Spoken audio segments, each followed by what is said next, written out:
اهلا بيكم في التايم لاين. زي الايام دي من 18 سنة وبالتحديد في يوم 14 فبراير سنة 2005 تم تسجيل موقع اليوتيوب وتسجيل لوجو اليوتيوب كعلامة تجارية. 14 فبراير مش بيفكرك بحاجة اليوم ده؟ هابي فاكين فالنتاينز داي. ايوه الفالنتاين. ايه بقى العلاقة اصلا بين اليوتيوب والفالنتاين؟ ومين اللي اسس اليوتيوب؟ والفكرة جات له ازاي؟ واول فيديو نزل على اليوتيوب كان بيتكلم عن ايه؟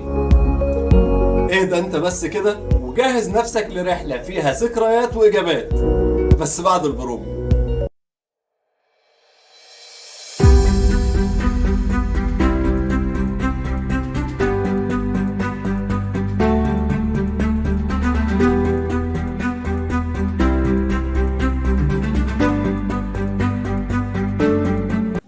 الحكاية بتبدأ في شركة باي بال وثلاث زملاء موظفين في الشركة هما شاد هيرلي وستيف تشين وجاود كريم. الثلاثة كانوا بيتعشوا سوا في مطعم في سان فرانسيسكو في ليلة من ليالي سنة 2004، وأثناء العشاء جات لهم فكرة تأسيس موقع بيقدم خدمة المواعدة، ديتنج المواعدة، بس بيقدمها بطريقة مختلفة شوية، تسمح للمستخدم برفع فيديو يتكلم فيه عن اهتماماته، اللي بيحبه، اللي بيكرهه، هواياته، المواصفات اللي بيحبها في الطرف الثاني، وهكذا. تكون فيها كده دي قبيحة يا سامح.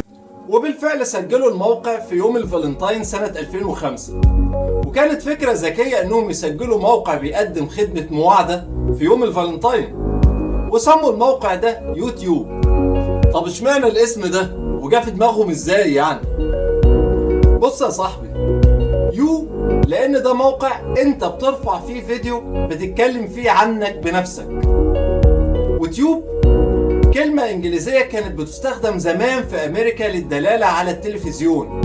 تقدر ببساطة كده تقول ان يوتيوب المعنى المقصود من وراه شاشتك. لكن حكاية المواعدة بالفيديو دي ما حققتش النجاح المطلوب، وده لان فكرة ان المستخدم يرفع فيديو بيصور فيه نفسه كانت غريبة جدا في الوقت ده، حتى في المجتمع الامريكي. غريبة يجوا يشوفوا اللي بيحصل دلوقتي.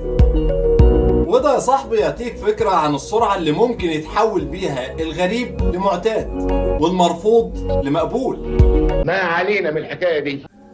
ولو انت تسعيناتي او تمانيناتي بقى زي حالاتي، هتفتكر انه في الوقت ده في بداية الالفينات كان المجد للنوكيا، وخصوصا فئة ال6600، وكنا نروح بقى السنترال او السايبر ننزل على التليفون فيديوهات اغاني، وكنا نشيرها لبعض بالبلوتوث اللي كان صيحة عصره وقتها.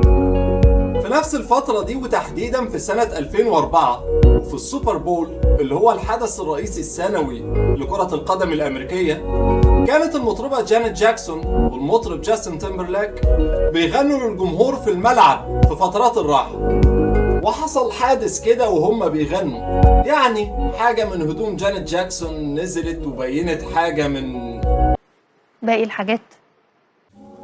وقتها طبعا الفيديو ده اكتسح امريكا بالكامل، وكان الاقبال عليه تاريخي يا فندم. الله، حتى في امريكا هي الحاجه دي بيتفرق في الجنسيات. وطبعا اللي ما قدرش يشوف الفيديو من الثلاثه دول دخل يدور عليه على الانترنت، لكن وقتها الخدمه دي ما كانتش متاحه، فجات لهم فكره ان هم يحولوا موقع اليوتيوب لمنصة تترفع عليها الفيديوهات وتتبعت للناس بسهولة بعيدا عن معاناة الإصدار القديم من البلوتوث. وفي أبريل سنة 2005 أطلقوا إصدار تجريبي لموقع اليوتيوب أو بيتا فيرجن. وفي يوم 23 أبريل سنة 2005 اترفع أول فيديو على اليوتيوب، واللي رفعه كان جاود كريم، واحد من مؤسسي اليوتيوب.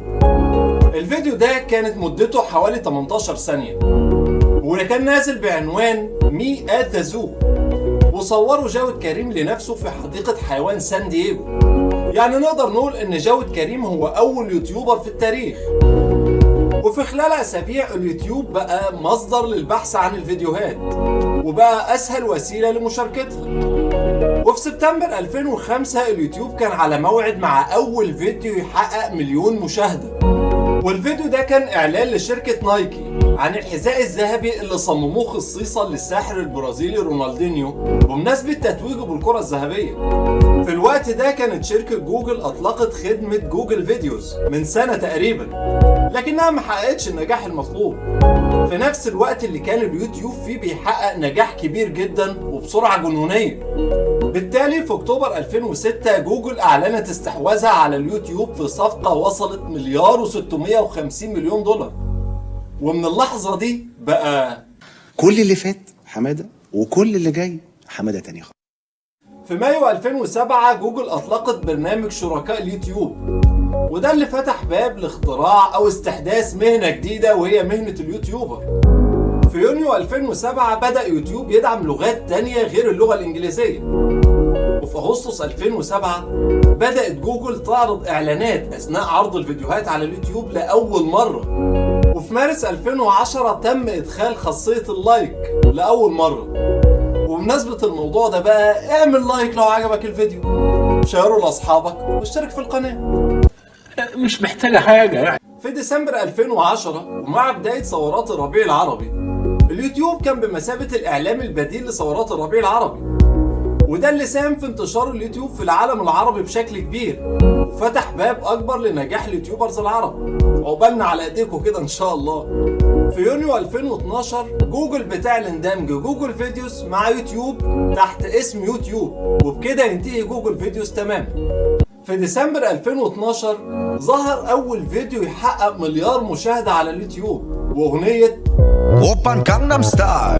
الأغنية الكورية اللي انتشرت في العالم كله وقتها.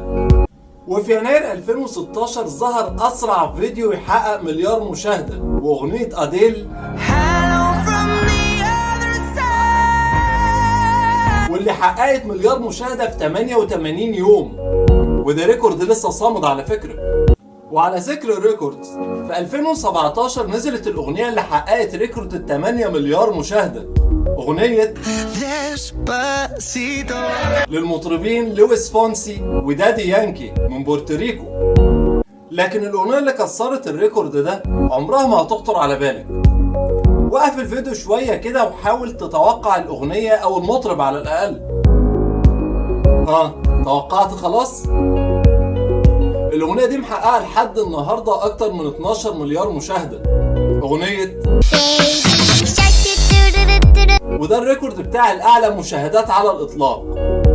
عايزك تكتب لي في التعليقات توقعك كان صح ولا غلط، ولو غلط اكتب لي كنت متوقع إيه. من الحاجات الطريفة إن بعد تسجيل موقع www.youtube.com اترفع عليه قضية من شركة مواسير وأنابيب. يا ترى ليه؟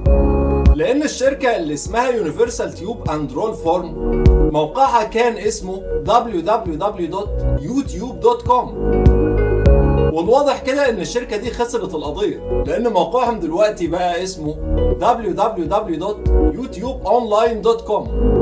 والنهاردة اليوتيوب اتحول من مجرد فكرة بين 3 أصحاب إلى ظاهرة عالمية موجودة في أكتر من 75 دولة، وبيدعم أكتر من 60 لغة، وبيزوروا شهريا أكتر من 2 مليار مستخدم. وكفاية قوي إنك النهاردة لما بتحب تعرف حل أي مشكلة أو تعرف طريقة عمل أي حاجة أو تتعلم أي مهارة بتدخل تدور على اليوتيوب. في النهاية لو عجبك الفيديو اشترك في القناة، اعمل اللايك، شير الفيديو لأصحابك، وما تنساش تشوف المصادر وتكتب لي رأيك في التعليقات. سلام.